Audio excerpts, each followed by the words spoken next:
ವೀಕ್ಷಕರೇ ನಮಸ್ಕಾರ. Big boss ಇವತ್ತಿನ ಎಪಿಸೋಡ್ನ ಮೊದಲ ಪ್ರೋಮೋ ಕೂಡ ಅಪ್ಡೇಟ್ ಆಗಿದೆ. ಆ್ಯಕ್ಚುಲಿ ಈ ಪ್ರೋಮೋದಲ್ಲಿ ಸೀಕ್ರೆಟ್ ರೂಮಲ್ಲಿರುವಂತಹ ರಕ್ಷಿತಾ ಧ್ರುವಂತ್ ಅವರು ಬಿಗ್ ಬಾಸ್ ಮನೆಯೊಳಗಡೆ ಎಂಟ್ರಿ ಕೊಟ್ಟಿದ್ದಾರೆ ಅಂತಲೂ ಕೂಡ ಹೇಳ್ಬೋದು. ಸೊ ಅದು ರಿಯಲ್ ಆಗಿ ಎಂಟ್ರಿ ಆಗಿರ್ಬೋದು, ಬಟ್ ಇದೊಂದು ಸೀಕ್ರೆಟ್ ಟಾಸ್ಕ್ಗೋಸ್ಕರ ಬಂದಿದ್ದಾರೆ ಅಂತಲೂ ಕೂಡ ಹೇಳ್ಬೋದು.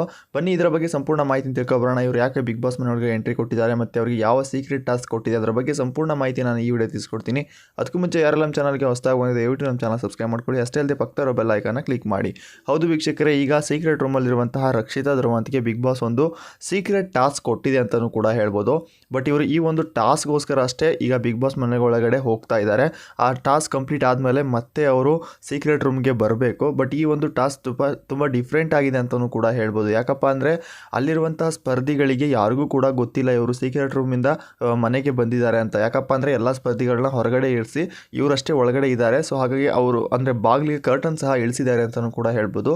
ಸೊ ಇವರು ಬಂದಿರೋ ವಿಷಯ ಅಂತ ಅವ್ರು ಚೂರು ಗೊತ್ತೇ ಇಲ್ಲ. ಯಾಕಪ್ಪ ಅಂದರೆ ಇವರು ಆ ಒಂದು ಸೀಕ್ರೆಟ್ ಟಾಸ್ಕ್ನ ಕಂಪ್ಲೀಟ್ ಮಾಡಿ ಮತ್ತೆ ಸೀಕ್ರೆಟ್ ರೂಮ್ಗೆ ಹೋದ್ಮೇಲೆ ಸೊ ಅವರು ಬಿಗ್ ಬಾಸ್ ಮನೆ ಒಳಗಡೆ ಎಂಟ್ರಿ ಕೊಡ್ತಾರೆ, ಯಾರು ಉಳಿದಿರುವಂಥ ಸ್ಪರ್ಧಿಗಳು. ಸೊ ಇವರಿಗೆ ಯಾವ ರೀತಿಯ ಒಂದು ಟಾಸ್ಕ್ನ ಕೊಟ್ಟಿದ್ದಾರಪ್ಪ ಅಂದರೆ, ಹೌದು ವೀಕ್ಷಕರೇ, ಬಿಗ್ ಬಾಸ್ ಇವರಿಗೆ ಕೊಟ್ಟಿರುವಂಥ ಟಾಸ್ಕ್ ಏನಪ್ಪ ಅಂದರೆ, ಸೊ ಬಿಗ್ ಬಾಸ್ ಮನೆಯನ್ನು ತುಂಬ ಗಲೀಜಾಗಿ ಮಾಡಬೇಕು. ಸೊ ತುಂಬ ಅಂದರೆ ತುಂಬ ಗಲೀಜು. ಅಲ್ಲಿರುವಂಥ ಸ್ಪರ್ಧಿಗಳು ಕೂಡ ಆಶ್ಚರ್ಯ ಪಡಿಬೇಕು, ಯಾರು ಮಾಡಿದ್ರು ಇದನ್ನ, ಏಕೆ ಇದನ್ನ ಹಿಂಗೆ ಮಾಡಿದ್ರು ಅನ್ನೋ ರೀತಿಯಲ್ಲಿ ಪಡಬೇಕು. ಆ ರೀತಿಯ ಒಂದು ಗಲೀಜನ್ನ ಮಾಡಬೇಕು ಅಂತ ಹೇಳಿರ್ತಾರೆ. ಸೊ ಆ ಕಾರಣಕ್ಕೆ ಸೊ ಈಗ ಇವರು ಇಬ್ಬರು ಬಿಗ್ ಬಾಸ್ ಮನೆ ಒಳಗಡೆ ಎಂಟ್ರಿ ಆಗಿದ್ದಾರೆ ಅಂತಲೂ ಕೂಡ ಹೇಳ್ಬೋದು. ಸೊ ಇಲ್ಲಿ ರಕ್ಷಿತಾ ಕೆಲವೊಂದಿಷ್ಟು ಮಾತುಗಳನ್ನ ಸಹ ಆಡ್ತಾ ಇದ್ದಾರೆ. ಯಾವ ರೀತಿ ಗಲೀಜು ಮಾಡಬೇಕಪ್ಪ ಅಂದರೆ, ಅವರು ಕ್ಲೀನ್ ಮಾಡೋಕ್ಕೂ ಆಗ್ಬಾರ್ದು, ಆ ರೀತಿ ಗಲೀಜು ಮಾಡಬೇಕು. ಸೊ ಏನು ಮಾಡಿದ್ರು ಕೂಡ ಅವನ್ನಿಷ್ಟು ಕ್ಲೀನ್ ಮಾಡೋಕ್ಕೆ ಆಗ್ಬಾರ್ದು, ತುಂಬ ಹಿಂಸೆ ಪಡಬೇಕು ಅವರು, ಆ ರೀತಿ ಗಲೀಜು ಮಾಡಬೇಕು ಅಂತ ಹೇಳಿ ಮನೆಯಲ್ಲಿರುವಂತಹ ಎಲ್ಲ ವಸ್ತುಗಳನ್ನ ಬಿಸಾಕಿ ಅಲ್ಲಿ ಚಲ್ಲಾಪಿಲ್ಲಿ ಮಾಡಿ ಮತ್ತು ಕಿಚನ್ ಏರಿಯಾದಲ್ಲಿ ನೀರೆಲ್ಲ ಹಾಕಿ ಹಾಲೆಲ್ಲ ಚೆಲ್ಲಿ ತುಂಬ ಗಲೀಜು ಮಾಡ್ತಾ ಇದ್ದಾಳೆ ಅಂತಲೂ ಕೂಡ ಹೇಳ್ಬೋದು. ಅಷ್ಟೇ ಅಲ್ಲದೆ ಇಲ್ಲಿ ಧ್ರುವಂತ್ ಕೂಡ ಮಲಗುವಂಥ ಕೋಣೆಯನ್ನು ಕೂಡ ಎಲ್ಲ ಬೆಡ್ಶೀಟ್ನ ಕಿತ್ತಾಕಿ ಅಲ್ಲಿರುವಂಥ ದಿಮ್ಮನ್ನು ಹಾಳು ಮಾಡಿ ಅಲ್ಲಿರುವಂಥ ಹತ್ತಿಗಳನ್ನೆಲ್ಲ ಆ ಒಂದು ನೆಲದ ಮೇಲೆ ಹಾಡ್ತಾ ಇದ್ದಾರೆ ಅಂತಲೂ ಕೂಡ ಹೇಳ್ಬೋದು. ಸೊ ಅಷ್ಟು ರೀತಿಲಿ ಗಲೀಜು ಮಾಡಿ ಸೊ ಆ ಒಂದು ಟಾಸ್ಕ್ನ ಕಂಪ್ಲೀಟ್ ಮಾಡಿಬಿಟ್ಟು ಸೀಕ್ರೆಟ್ ರೂಮ್ಗೆ ಹೋಗಿದ್ದಾರೆ ಅಂತಲೂ ಕೂಡ ಹೇಳ್ಬೋದು. ಬಟ್ ಇಲ್ಲೊಂದು ಟ್ವಿಸ್ಟ್ ಏನಪ್ಪ ಅಂದರೆ, ಇವರಿಬ್ಬರು ಸೀಕ್ರೆಟ್ ರೂಮ್ಗೆ ಹೋದಾದಮೇಲೆ ಈಗ ಮನೆಯಲ್ಲಿರುವಂಥ ಸ್ಪರ್ಧಿಗಳಿಗೆ ಒಂದು ಬಿಗ್ ಬಾಸ್ ಟಾಸ್ಕ್ ಕೊಟ್ಟಿದೆ. ಏನಪ್ಪ ಅಂದರೆ, ಈಗ ಮನೆ ತುಂಬ ಗಲೀಜಾಗಿದೆ. ಸೊ ಆ ಮನೆಯನ್ನು ತುಂಬ ನೀಟಾಗಿ ಕ್ಲೀನ್ ಮಾಡಿದ್ಮೇಲೆ ಸೊ ನಿಮಗೆ ಈ ವಾರದ ಲಕ್ಸುರಿ ಬಜೆಟ್ನ ಕೊಡ್ತೀನಿ ಅಂತಲೂ ಕೂಡ ಹೇಳಿದ್ದಾರೆ. ಅಂದರೆ ಈ ವಾರ ಇವರಿಗೆ ದಿನಸಿ ಸಾಮಗ್ರಿಗಳು ಏನಾದರೂ ಬೇಕಪ್ಪ ಅಂದರೆ ಅಲ್ಲಿ ಚಲ್ಲಾಪಿಲ್ಲಿ ಆಗಿರುವಂಥ ವಸ್ತುಗಳನ್ನ ನೀಟಾಗಿಟ್ಟು ಆ ಮನೆಯನ್ನು ಕ್ಲೀನ್ ಮಾಡಿದ್ರೆ ಮಾತ್ರ ಈ ಒಂದು ಟಾಸ್ಕಲ್ಲಿ ಆಗ್ಬೋದು ಅಂತಲೂ ಕೂಡ ಹೇಳ್ಬೋದು. ಬಟ್ ಇಲ್ಲಿ ತುಂಬ ಕಷ್ಟಪಡ್ತಾ ಇದ್ದಾರೆ. ಬಟ್ ಈ ಒಂದು ಕಷ್ಟನ ನೋಡಿ ಸೀಕ್ರೆಟ್ ರೂಮಲ್ಲಿ ಕೂತ್ಕೊಂಡು ಆ ಟಿವಿಯಲ್ಲಿ ಧ್ರುವಂತ್ ಮತ್ತು ರಕ್ಷಿತ್ ಅವರು ಮಜಾ ಮಾಡ್ತಾ ಇದ್ದಾರೆ ಅಂತಲೂ ಕೂಡ ಹೇಳ್ಬೋದು. ಇದೀಗ ಸೀಕ್ರೆಟ್ ರೂಮಲ್ಲಿರುವಂಥ ಸ್ಪರ್ಧಿಗಳಿಗೆ ಒಂದು ಟಾಸ್ಕ್ನ ಕೊಟ್ಟಿದೆ, ಈಗ ಮನೆಯಲ್ಲಿರುವಂಥ ಸ್ಪರ್ಧಿಗಳಿಗೆ ಒಂದು ಟಾಸ್ಕ್ನ ಕೊಟ್ಟಿದೆ ಅಂತಲೂ ಕೂಡ ಹೇಳ್ಬೋದು. ಸೊ ಅಂತೂ ಇಂತೂ ಇಲ್ಲಿ ರಕ್ಷಿತಾ ಮತ್ತು ಧ್ರುವಂತ್ ಅವರು ಬಿಗ್ ಬಾಸ್ ಮನೆಗೆ ಎಂಟ್ರಿ ಆಗಿ ಮತ್ತೆ ಸೀಕ್ರೆಟ್ ರೂಮ್ಗೆ ಹೋಗಿದ್ದಾರೆ ಅಂತಲೂ ಕೂಡ ಹೇಳ್ಬೋದು. ಬಟ್ ಈಗ ಇಲ್ಲಿರುವಂಥ ಸ್ಪರ್ಧಿಗಳ ಆ ಪರದಾಟ ಅಂತೂ ನೋಡೋಕ್ಕಾಗ್ತಿಲ್ಲ. ಯಾಕಪ್ಪ ಅಂದರೆ ಅಷ್ಟು ಮನೆಯ ಚಲ್ಲಾಪಿಲ್ಲಿ ಮಾಡಿದ್ದಾರೆ ಅಂತಲೂ ಕೂಡ ಹೇಳ್ಬೋದು. ನೀವು ನೋಡ್ತಾ ಇರ್ಬೋದು ವಿಡಿಯೋದಲ್ಲಿ ಒಂದೊಂದು ಫೋಟೋದಲ್ಲಿ ಯಾವ ರೀತಿ ಚಲ್ಲಾಪಿಲ್ಲಿ ಮಾಡಿದ್ದಾರೆ ಅಂತ. ಕಿಚನ್ ಏರಿಯಾದಲ್ಲಿ ಹಾಲು ಚೆಲ್ಲೋದಾಗಿರಲಿ, ಸಕ್ಕರೆ ಚೆಲ್ಲೋದಾಗಿರಲಿ ಆ ರೀತಿ ಮಾಡಿದ್ದಾರೆ. ಮತ್ತು ಬೆಡ್ರೂಮಲ್ಲೂ ಅಷ್ಟೇ ಅಲ್ಲದೆ ವಾಶ್ರೂಮಲ್ಲಂತೂ ನೋಡೋ ಹಾಗೆ ಇಲ್ಲ. ಅವ್ರು ಹಾಕುವಂಥ ಒಂದಿಷ್ಟು ಕೆಮಿಕಲ್ಗಳನ್ನು ಸಹ ಅಲ್ಲೆಲ್ಲ ನೆಲಕ್ಕೆಲ್ಲ ಸುರುಗಿ ಅವರ ಟವೆಲ್ಸ್ ಎಲ್ಲ ಬಿಸಾಕಿ ಆ ರೀತಿ ಗಲೀಜು ಮಾಡಿ ಹೋಗಿದ್ದಾರೆ ಅಂತಲೂ ಕೂಡ ಹೇಳ್ಬೋದು. ಸ್ಪರ್ಧಿಗಳು ತುಂಬ ಖುಷಿಯಾಗಿದ್ರು. ಏನಪ್ಪ ಅಂದರೆ ಇದೊಂದು ನಾರ್ಮಲ್ ಟಾಸ್ಕ್ ಎಲ್ಲ ತುಂಬ ಕ್ಲೀನ್ ಮಾಡಿಬಿಟ್ಟು ಆರಾಮಾಗೋಣ ಅಂತ. ಬಟ್ ಒಳಗೆ ಬಂದಮೇಲೆ ನೋಡಿದ ಮೇಲೆ ಗೊತ್ತಾಯಿತು ಯಾವ ರೀತಿ ಅಂದರೆ ಅಷ್ಟು ಗಲೀಜು ಮಾಡಿರ್ತಾರೆ ಮನೇನ. ಅಲ್ಲೊಂದಿರುವಂಥ ಕಸಗಳನ್ನ ಹಾಕಿ ಈಗ ಒಬ್ಬೊಬ್ಬ ಸ್ಪರ್ಧಿಗಳು ಆ ಒಂದೊಂದು ಲೊಕೇಶನ್ನ ತೊಗೊಂಡು ಕ್ಲೀನ್ ಮಾಡ್ತಾ ಇದ್ದಾರೆ ಅಂತಲೂ ಕೂಡ ಹೇಳ್ಬೋದು.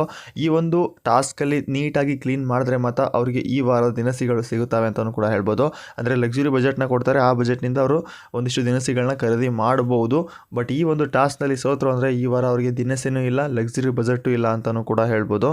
ಅಷ್ಟೇ ಅಲ್ಲದೆ ಇಲ್ಲಿ ಗಿಲ್ಲಿ ಅವರು ತಲೆ ತೋರಿಸ್ಕೊಂಡೆಲ್ಲ ಏನಣ್ಣ ಇದು ಈ ರೀತಿ ಗಲೀಜು ಮಾಡ್ಬಿಟ್ರೆ ಯಾರಣ್ಣ ಕ್ಲೀನ್ ಮಾಡ್ತಾರೆ ಅನ್ನೋ ರೀತಿಲಿ ಆಗ್ತಾ ಇದೆ. ಅಷ್ಟೇ ಅಲ್ಲದೆ ಒಂದಿಷ್ಟು ಮೀಮ್ಸ್ ವಿಡಿಯೋಗಳನ್ನ ಸಾಂಗ್ಗಳನ್ನೂ ಸಹ ಹಾಕಿದ್ದಾರೆ ಮಧ್ಯೆ ತುಂಬ ನೋಡೋಕ್ಕಂತೂ ಸಖತ್ತಾಗಿದೆ. ಯಾರೇನು ಈ ಒಂದು ಪ್ರೋಮೋ ನೋಡಿ ಆಲ್ರೆಡಿ ಪ್ರೋಮೋ ಕೂಡ ಅಪ್ಡೇಟ್ ಆಗಿದೆ, ಹೋಗಿ ನೋಡ್ಬೋದು. ಸೊ ನಿಮ್ಮ ಅನಿಸಿಕೆ ಒಂದು ಸಣ್ಣ ಮಾಹಿತಿಯಲ್ಲಿ ತಿಳಿಸಿ. ಇಲ್ಲಿ ರಕ್ಷಿತ್ ಅವರು ಯಾವ ರೀತಿ ಪ್ಲ್ಯಾನ್ ಮಾಡಿದ್ದಾರೆ ಮತ್ತು ಅಲ್ಲಿರುವಂಥ ಸ್ಪರ್ಧಿಗಳು ಯಾವ ರೀತಿ ಕಂಗಾಲಾಗಿದ್ದಾರೆ ಅಂತ ಅದರ ಬಗ್ಗೆ ಒಂದು ಸಣ್ಣ ಮಾಹಿತಿಯಲ್ಲಿ ನಿಮ್ಮ ಕಾಮೆಂಟ್ ಮುಖಾಂತರ ತಿಳಿಸ್ಬೋದು ಅಂತ ಹೇಳ್ತಾ, ಬಟ್ ಇವತ್ತಿನ ಎಪಿಸೋಡ್ನ ಯಾರು ಮಿಸ್ ಮಾಡ್ಕೊಳಕ್ಕೆ ಹೋಗ್ಬೇಡಿ, ತುಂಬ ಫನ್ ಆಗಿದೆ ಅಂತಲೂ ಕೂಡ ಹೇಳ್ಬೋದು. ಈ ಒಂದು ಪ್ರೋಮೋ ಕೂಡ ಫನ್ ಪ್ರೋಮೋ ಅಂತಲೂ ಕೂಡ ಹೇಳ್ಬೋದು. ಬಟ್ ಆದರೆ ಇಲ್ಲಿ ಗಿಲ್ಲಿ ಮತ್ತು ಕೆಲವೊಂದಿಷ್ಟು ಸ್ಪರ್ಧಿಗಳು ಮಾತ್ರ ಫುಲ್ ಕಂಗಾಲಾಗಿದ್ದಾರೆ ಅಂತಲೂ ಕೂಡ ಹೇಳ್ಬೋದು. ಅಷ್ಟೇ ಅಲ್ಲದೆ ಕೆಲವೊಂದಿಷ್ಟು ಎಡಿಟಿಂಗ್ ಮಾತ್ರ ಸಖತ್ತಾಗಿ ಮಾಡಿದ್ದಾರೆ. ಬಟ್ ಇವತ್ತಿನ ಎಪಿಸೋಡ್ನಲ್ಲಿ ಈ ಒಂದು ಟ್ವಿಸ್ಟ್ ಇದ್ದೇ ಇರುತ್ತೆ ಅಂತಲೂ ಕೂಡ ಹೇಳ್ಬೋದು. ಈಗ ಸೀಕ್ರೆಟ್ ರೂಮಲ್ಲಿರುವಂಥ ಸ್ಪರ್ಧಿಗಳಿಗೆ ಮಜಾ, ಇಲ್ಲಿರುವಂಥ ಸ್ಪರ್ಧಿಗಳಿಗೆ ಪ್ರಾಣ ಸಂಕಟ ಅಂತಲೂ ಕೂಡ ಹೇಳ್ಬೋದು.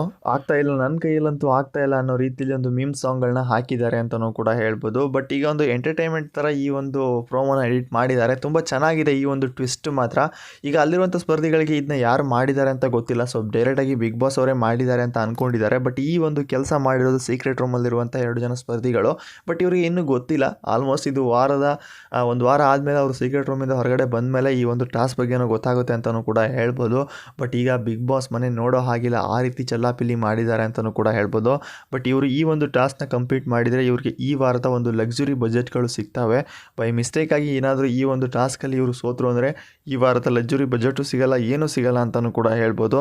ಅಷ್ಟೇ ಅಲ್ಲದೆ ವೀಕ್ಷಕರೇ, ನಿನ್ನೆ ಎಪಿಸೋಡ್ ಹೇಗಿತ್ತು? ಸೊ ನಿನ್ನೆ ಕ್ಯಾಪ್ಟನ್ಸಿ ಟಾಸ್ಕ್ ಕೂಡ ನಡೀತು. ಸೊ ಇನ್ನೂ ಕೂಡ ಒಂದು ಫೈನಲ್ ಟಾಸ್ಕ್ ಇರ್ಬೋದು ಅಂತ ಅನ್ಕೊತೀನಿ. ನೋಡೋಣ ಏನಾಗುತ್ತೆ ಅಂತ. ಯಾಕಪ್ಪ ಅಂದರೆ ನಿನ್ನೆ ಕ್ಯಾಪ್ಟನ್ಸಿ ಟಾಸ್ಕಲ್ಲಿ 4 ಜನ ಸೆಲೆಕ್ಟ್ ಆಗಿದ್ದರು. ಆ 4 ಜನದಲ್ಲಿ ಒಂದು ಟಾಸ್ಕ್ ಕೂಡ ನಡೆದಿತ್ತು, ಅದೇ ಬಕೆಟ್ ಟಾಸ್ಕ್ ಅಂತ. ಸೊ ಆ ಟಾಸ್ಕಲ್ಲಿ ಗಿಲ್ಲಿ ಮತ್ತು ರಘು ಅವರು ಸೋತು ಸೂರಜ್ ಮತ್ತು ನಮ್ಮ ಕಾವ್ಯ ಅವರು ಫೈನಲ್ ಕ್ಯಾಪ್ಟನ್ಸಿ ಟಾಸ್ಕ್ಗೆ ಸೆಲೆಕ್ಟ್ ಆಗಿದ್ರು ಅಂತಲೂ ಕೂಡ ಹೇಳ್ಬೋದು. ಸೊ ಅವರಿಬ್ಬರಲ್ಲಿ ನಿಮ್ಮ ಪ್ರಕಾರ ಯಾರು ಕ್ಯಾಪ್ಟನ್ ಆಗ್ಬೋದು? ನಿಮ್ಮ ಅನಿಸಿಕೆನ ಕಾಮೆಂಟ್ ಮುಖಾಂತರ ತಿಳಿಸಿ. ಆ ಒಂದು ಟಾಸ್ಕಲ್ಲಿ ನಿನ್ನೆ ಯಾರು ನಮ್ಮ ಗಿಲ್ಲಿ ಮತ್ತು ರಘು ಅವರು ಸೋತು ಆ ಒಂದು ಟಾಸ್ಕಿಂದ ಹೊರಗಡೆ ಇದ್ದಾರೆ ಅಂತಲೂ ಕೂಡ ಹೇಳ್ಬೋದು.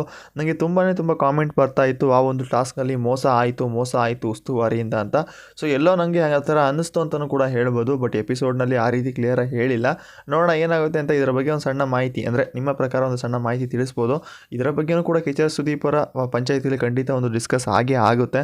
ನೋಡೋಣ ಅಲ್ಲಿ ಯಾರು ತಪ್ಪಿದೆಯಾ, ಅಥವಾ ಉಸ್ತುವಾರಿಗಳ ತಪ್ಪಿದೆಯಾ, ಅಥವಾ ಸ್ಪರ್ಧಿಗಳ ತಪ್ಪಿದೆಯಾ ಅಂತ ನಾವು ಡೈರೆಕ್ಟಾಗಿ ಹೇಳೋಕ್ಕಾಗಲ್ಲ. ಒಂದು ಲೆಕ್ಕದಲ್ಲಿ ಉಸ್ತುವಾರಿಗಳು ಎಲ್ಲೋ ತಪ್ಪು ಮಾಡಿದ್ರು ಅಂತಲೂ ಕೂಡ ಹೇಳ್ಬೋದು. ಸೊ ಇಲ್ಲಿ ಗಿಲ್ಲಿ ಮತ್ತು ರಘು ಅವರು ತಪ್ಪು ಮಾಡಿದ್ದಾರೆ, ತಪ್ಪು ಮಾಡಿಲ್ಲ ಅಂತ ಹೇಳಂಗಿಲ್ಲ.